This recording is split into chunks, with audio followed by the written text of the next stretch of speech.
இருக்கிறதுலே கிருபை, தேவனுடைய கிருபை ஒரு மனிதனை அளவற்ற விதத்துல ஒழுங்காய் மாற்றிடும். ஹல்லேலூயா.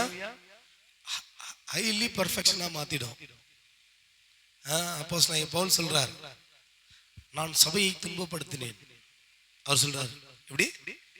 நான் சபையையே துன்பப்படுத்தி இருக்கிறேன். அவர் என் மேல வச்ச அளவற்ற கிருபை என்ன ஆயிடுச்சு? அவரை இந்த ஊழியத்தை செய்ய வச்சது. இந்த ஊழியத்திற்கு நான் அப்போஸ்தலன் நான் என்றாரு. கரங்களை தட்டுங்கள ஒரு முறை. எந்த ஒரு முரட்டு குணத்தை ஆண்டவர்கிட்ட வந்து அந்த முரட்டு குணத்தை ஊழியம் செய்யறதுல காமிச்சு விட்டுறாரு.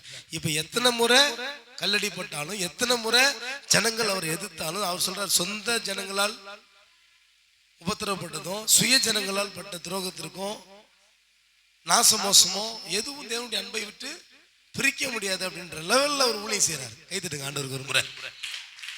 ஒரு இடத்துல பாத்தீங்கன்னா சுவிசேஷம் சொல்ல போறாரு. அந்த ஊர்ல எல்லாருமே யூதர்ஸ் எல்லாம் கல் எடுத்து அடிச்சு அவர் செத்து போயிட்டாருன்னு நினைச்சிட்டு போறாங்க. அந்தாண்ட, ஏன்னா ஆசாரியர்கள் தான் அந்த காலத்துல உயிர் இருக்குதா இல்லையான்னு செக் பண்ணிட்டு போறவங்க. அவங்க தான் தொட்டு சுகமா இருக்கிறானா இல்லையான்னு பார்க்கணும். அவங்க தொட்டு சொல்லியிருக்காங்க செத்து போயிட்டாருன்னு. ஆனா தேவன் அவரை மறுபடியும் இவருடைய எழுப்பினார். அப்புறம் அடி வாங்கினதுக்கு அப்புறம் அவர் உயிர் பிழைத்ததுக்கு அப்புறம் மறுபடியும் அவர் ஊழியத்தை செய்ய போறார். அப்ப கிருபை வந்து அதிக வைராக்கியம் பிடிக்க வைக்கும். அல்லேலூயா. தேவனுடைய கிருபை அதிக பிரயாசப்பட வைக்கும். சொல்லுங்க, அதிகமா ஒரு மனுஷன் பிரயாசப்படுறாங்கன்னா அவங்க அதிகமான கிருபையை உணர்ந்தவங்களா இருப்பாங்கன்னு அர்த்தம். அல்லேலூயா. அப்ப பிரயாசப்படுறது கம்மியா இருந்ததுன்னா அவங்க கிருபைய உணரணும்னு அர்த்தம். கிருபை என்பது இயேசு கிறிஸ்து தான். அல்லேலூயா.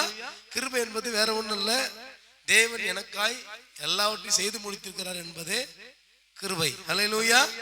என்னுடைய அக்கிரமத்திற்காக, என்னுடைய பாவத்திற்காக நான் சுமக்க வேண்டிய சுமைகளையும், நான் அடிக்கப்பட வேண்டிய அடிகளையும் அவர் வாங்கி இருக்கிறார் என்பதே கிருபை.